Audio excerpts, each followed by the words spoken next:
Good evening friend, कैसे हो सभी। मैं भी ठीक हूँ। तो आज मैं फिर से लेकर आई हूँ काव्या और अनन्या की लव स्टोरी का 27 एपिसोड। लास्ट एपिसोड थोड़ा सा ही रिकैप लेती हूँ। तो लास्ट एपिसोड में हमने ये सुना था कि फाइनली शन्नू की शादी अब होने वाली है और अनन्या को काव्या एक अच्छा सा ड्रेस गिफ्ट कर देती है शादी में पहनने के लिए, जो मरून कलर का होता है। और उस मरून कलर के चनिया चोली में बहुत खूबसूरत लग रही थी अनन्या।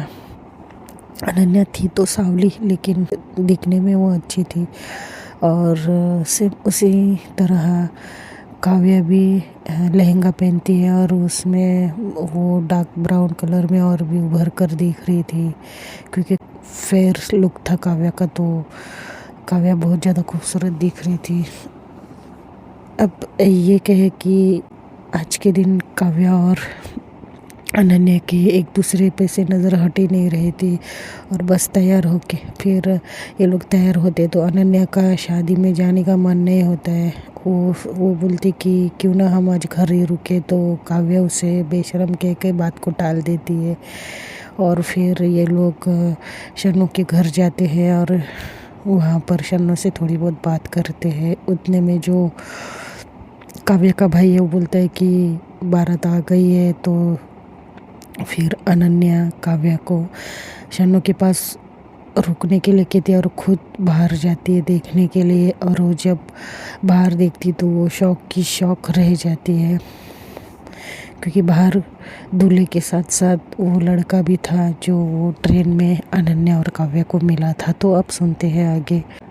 अब ये लोग के दूल्हे की आरती उतारी जाती है। बड़े जो भी है बड़े बुजुर्ग वो दूल्हे की बलाई लेते हैं। दूल्हा भी सबके पैर छूता है, लेकिन जो दूल्हे का भाई है वो तो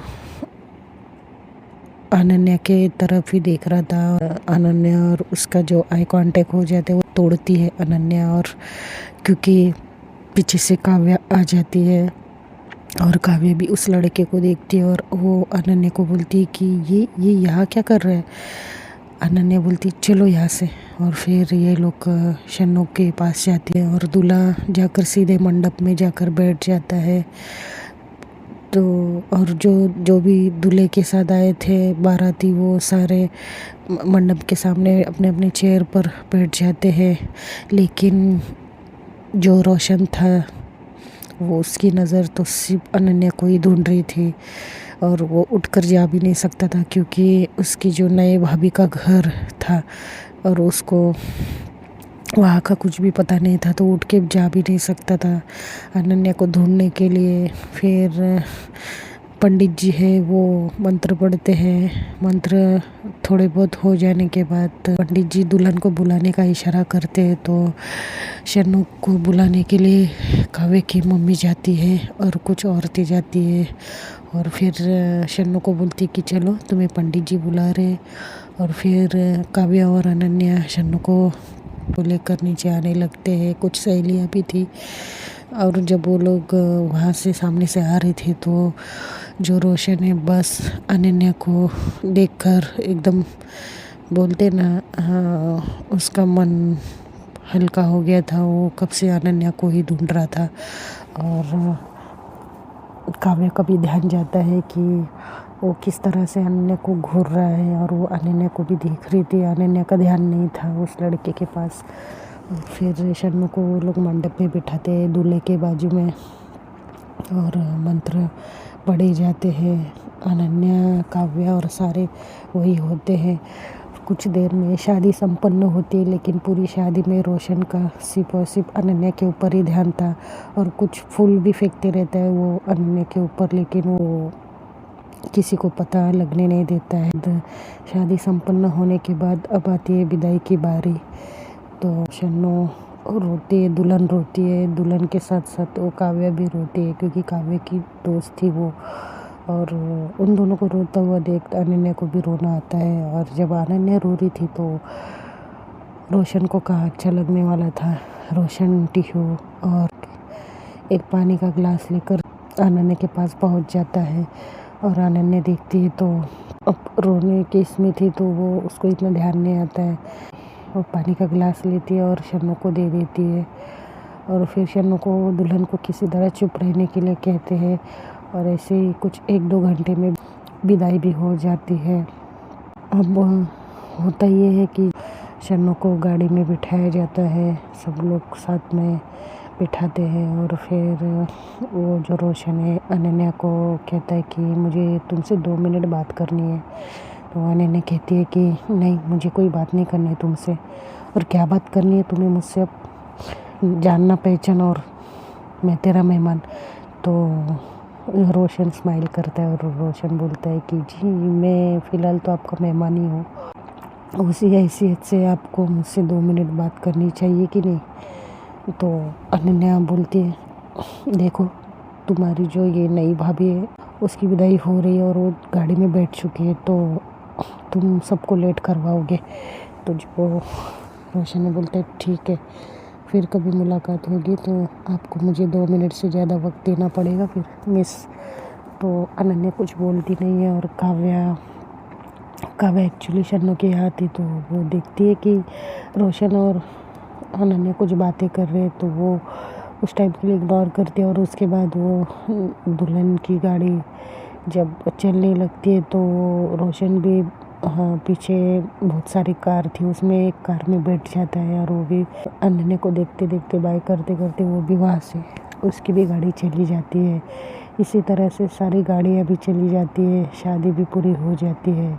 अब जो वो अपने अपने घर सोने जाता है, सुबह का वक्त था, रात भर सब लोग थक गए थे पूरी शादी में, फिर सुबह का वक्त था तो सब लोग ऐसे सो गए थे कि जैसे इन्हें किसी को भी नींद नहीं मिली हो न जाने कितने दिनों से। तो सब लोग थक हार के सो गए थे। थोड़ी देर में ये लोग भी उठ जाते हैं। अनन्या के मम्मी पापा को आज खेती में जाना तो था, लेकिन थक हार रहने की वजह से वो भी नहीं जा पाते। सब लोग थोड़े से लेट उठ जाते हैं, इनका पूरा शेड्यूल थोड़ा आगे पीछे हो जाता है। और फिर अनन्या थी कि आंटी आप कुछ दिनों में हमें भी चलना चाहिए। तो आंटी बोलती बेटा क्यों, तुम्हारी तो बाकी है ना तुम्हारी छुट्टियाँ। तो जो अनन्या है वो कहती है कि एक्चुअली आंटी मुझे आप लोगों से कुछ बात करनी थी। अब यहाँ पर काव्या डर जाती है। काव्या को लगता है कि पता नहीं अनन्या को क्या बात करनी है।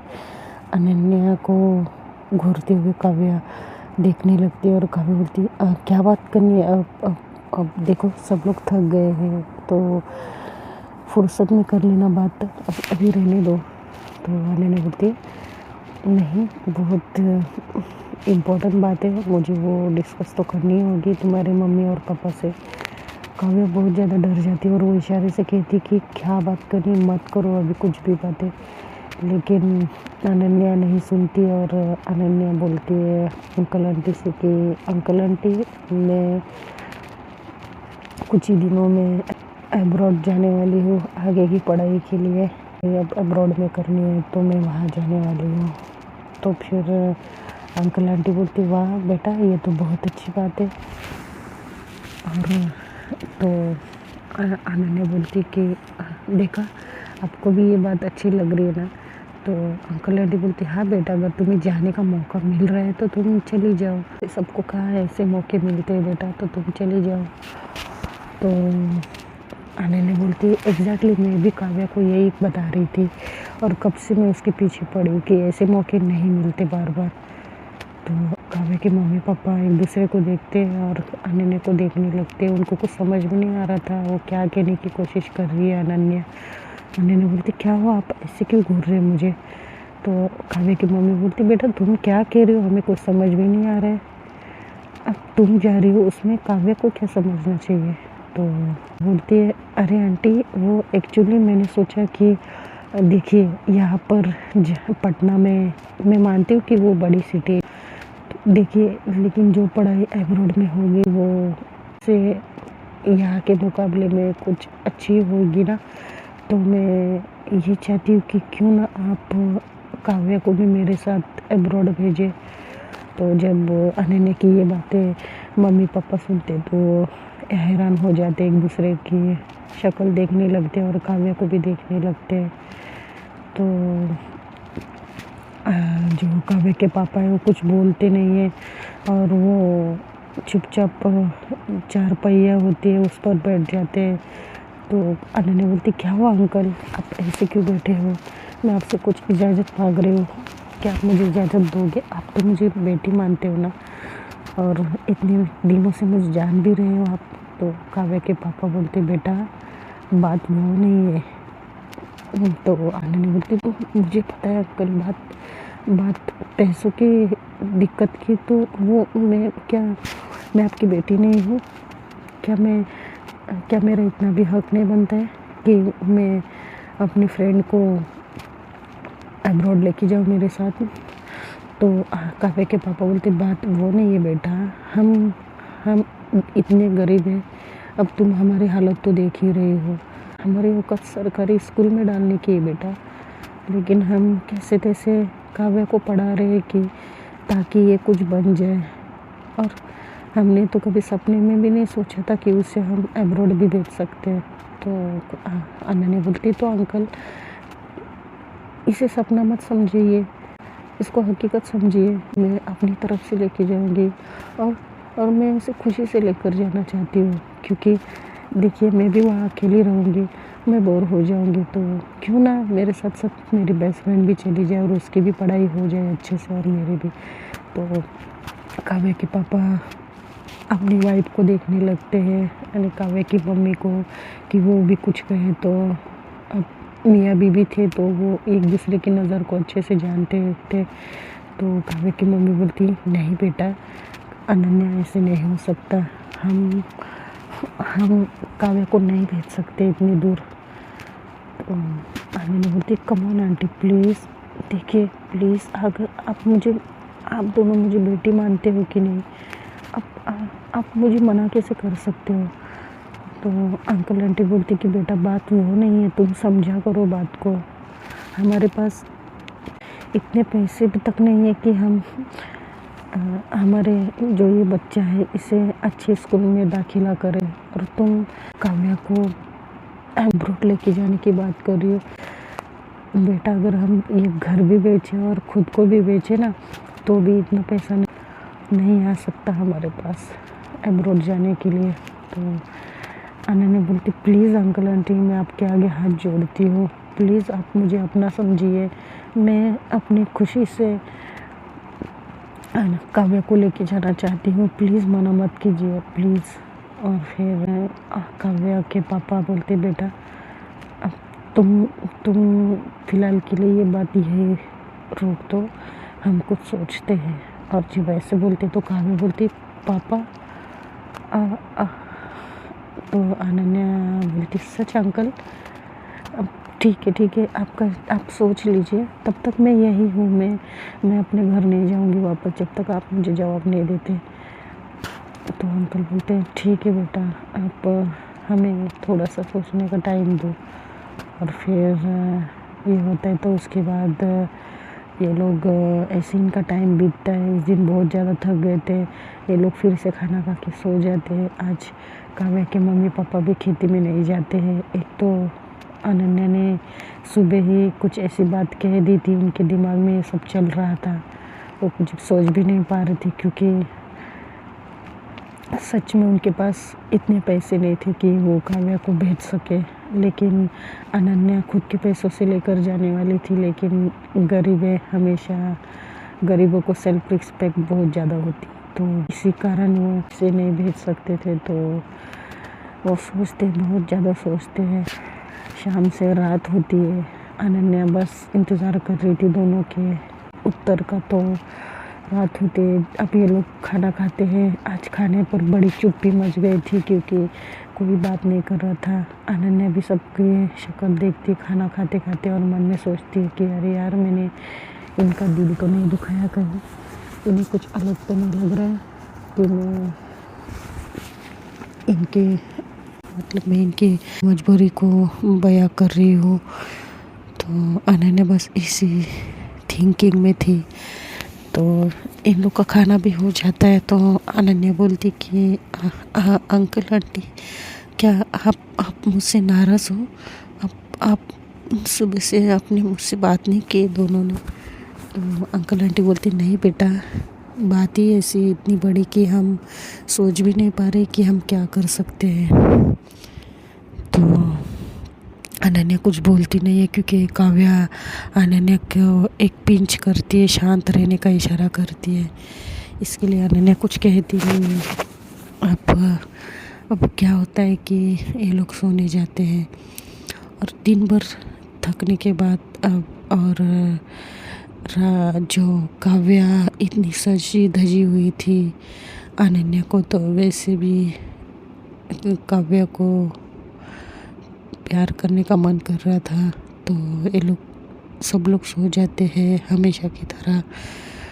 अब अनन्या को पता नहीं, खुद पर कंट्रोल नहीं होता है क्योंकि काव्या साइड में ही थी उसके, और उसकी साइड में उसकी मम्मी और छोटू और जो काव्या के पापा थे वो, क्योंकि ये लोग कुछ दिनों से चार पहिए पे नहीं सो रहे थे। काव्या और अनन्या वो लोग नीचे सो रहे थे क्योंकि उनको शेर का डर लग रहा था। इसके लिए पिछले वीडियो में मैंने बताया था ना, वही। तो ये लोग नीचे सोए हुए थे। तो काव्या और अनन्या को भी नींद नहीं आती है। वैसे काव्या तो सोने का नाटक तो करती है क्योंकि उसके बाजू में उसकी मम्मी थी, वो आंखें बंद करके सोने का प्रयास कर रही थी। लेकिन यहाँ पर अनन्या को दिल में बहुत हलचल मच गई थी क्योंकि काव्या उसके बहुत करीब थी। तो अनन्या क्या करती है, काव्या का हाथ पकड़ती है और उसको शोल्डर पे छोटू सा किस करती है। तो काव्या को थोड़ा बहुत तो एहसास हो रहा था कि क्या हो रहा है। तो अपनी आंखें खोलती है और अनन्या को एक बार देखती है और इशारा करती कि नहीं, मम्मी है साइड में। तो अनन्या बोलती प्लीज़ मुझे एक किस चाहिए प्लीज़। तो काव्या बोलती कि कैसे कैसे मुमकिन है ये। और फिर वो क्या करती है, अनन्या टॉर्च लेती है और उठकर बैठ जाती है। तो अब उसके उठकर बैठने से थोड़ी सी हलचल हो गई थी। तो जो काव्या के मम्मी पापा है उनको भी नींद नहीं आ रही थी। सुबह जो एब्रोड की बात हुई थी तो उसकी वजह से किसी को भी नींद नहीं आ रही थी। तो काव्या की मम्मी भी उठती है और बोलती बेटा अनन्या क्या हुआ, तुम उठकर क्यों बैठी हो?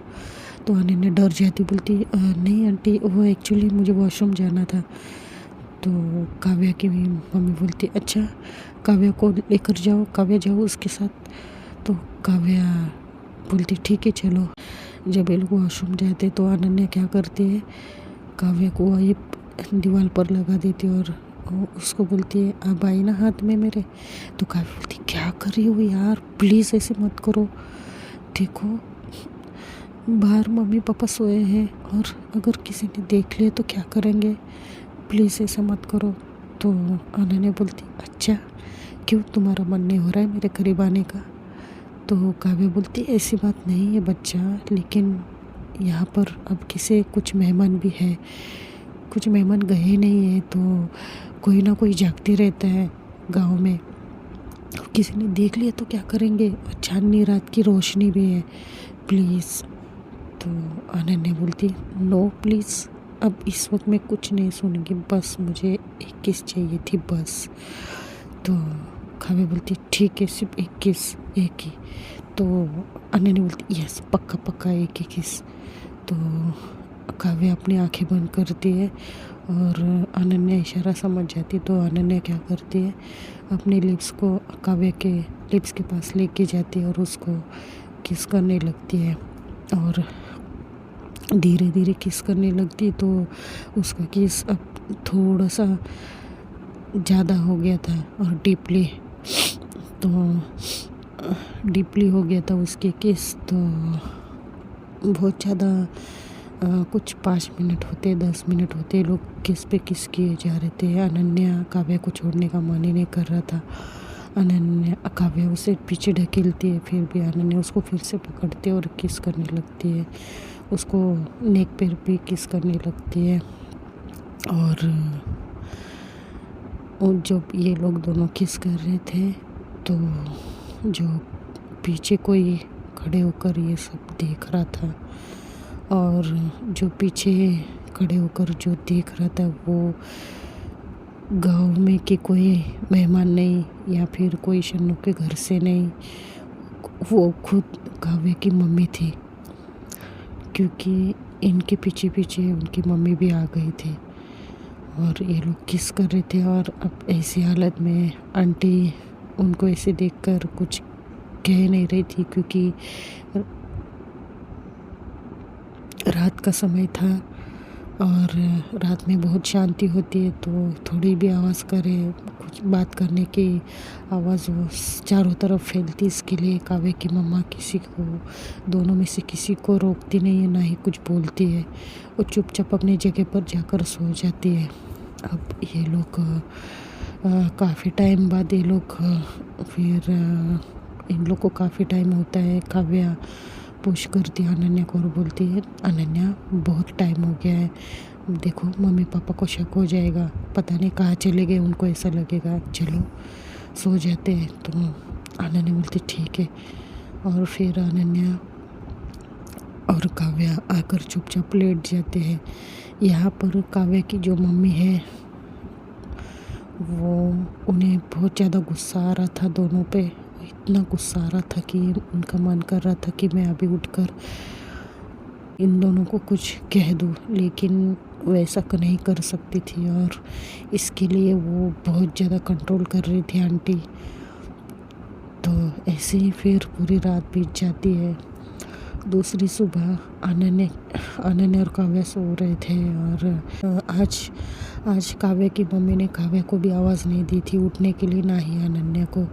और फिर काव्या की नींद में से भी टूट जाती है। काव्या को थोड़ी सी आदत थी जल्दी उठने की, तो वो उठ जाती है और वो सोचती कि आज मम्मी ने मुझे उठाया नहीं, पता नहीं क्यों। और फिर उठती है और अंदर जाकर फ्रेश होने लगती है और मम्मी को बोलती है मम्मी गुड मॉर्निंग, लेकिन उसकी माँ कोई जवाब नहीं देती है, बस किचन में जाती है। और वैसे काव्या तो सोकर उठी थी, तो उसे भी इतना कुछ पता नहीं चला कि उसकी मम्मी उससे बात नहीं की। तो थोड़ी देर में फिर फ्रेश होती और काव्या आती है अपनी मम्मी के पास, बोलती माँ मुझे चाय चाहिए। तो काव्या की माँ बोलती है देखो अब तुम बड़ी हो गई हो, तुम खुद से नहीं ले सकती हो कि चाय। तो काव्या बोलती है मम्मा मैं कितनी भी बड़ी हो जाऊँ, लेकिन मुझे आपके हाथ से ही खाना पसंद है, आप मुझे दे दीजिए। तो काव्या की माँ बोलती है ले लो या फिर मत पियो चाय। तो काव्या बोलती है क्या हुआ है माँ आपको आज। तो काव्या की माँ कुछ बोलती नहीं है, क्योंकि ये सही मौके का इंतज़ार कर रही थी, तो वो भी उस टाइम कुछ कहती नहीं है। और फिर काव्या जाकर अपने हाथ से एक कप चाय लेती है, और क्योंकि सुबह सुबह बहुत ठंड लग रही थी, तो वो अपना चाय लेकर एक कोने में बैठ जाती है, सोचते हुए कि माँ को क्या हुआ है, सुबह सुबह आज उठाया भी नहीं और अच्छे से भी बात नहीं कर रही है। और फिर उठती है, तो उसके बाद थोड़ी देर में एक एक करके सब उठ जाते हैं। काव्या के पापा भी उठ जाते हैं और काव्या के पापा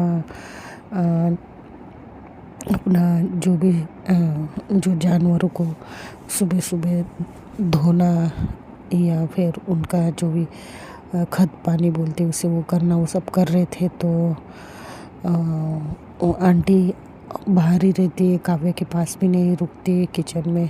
तो काव्या की चाय पीकर हो जाता है और फिर आंटी को लकड़ियाँ लेकर अंदर आने को होती है, तो उतने में काव्या भी बाहर, एक दोनों का एक ही टाइम होता है अंदर बाहर जाने का। तो वो आंटी के सामने आती है और बोलती है कि माँ दीजिए मुझे, मैं उठाती हूँ।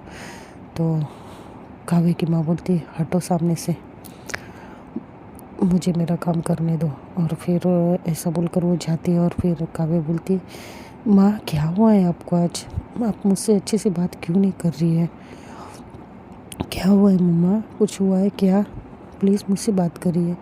तो काव्या की माँ कुछ बात नहीं कर रही थी, तो काव्या जाकर अपनी मम्मी को पीछे से हक करती, बोलती माँ प्लीज़ क्या हुआ है, कुछ गलती हुई क्या? सॉरी ना बाबा, मैं आइंदा से खुद का काम खुद करूँगी, ठीक है, सॉरी।